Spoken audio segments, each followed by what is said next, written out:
හරි. ඔන්න මම ඔයාලගෙන් ප්‍රශ්නයක් අහනවා. බලමු කවුද නිවැරදි උත්තරේ දෙන්නේ කියලා.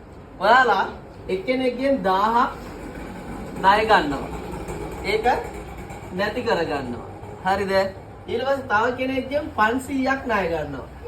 ඒකෙන් 300කට ඔයාලා බඩු ගන්නවා. හරිද? ඔයාලා ගාව ඉතුරු 200යි. එතකොට 200ෙන් මේ 1000 ගත්ත කෙනාට 100ක් දෙනවා. 500 ගත්ත කෙනාට 100ක් දෙනවා. එතකොට 1000 ගත්ත කෙනාට ඔයාලා දෙන්න ඕනේ 900ක්. 500 ගත්ත කෙනාට දෙන්න ඕනේ 400ක්. එතකොට එකතු කරාම 1300යි. බඩු ගත්තේ 300ද. ඔක්කොම 1600යි.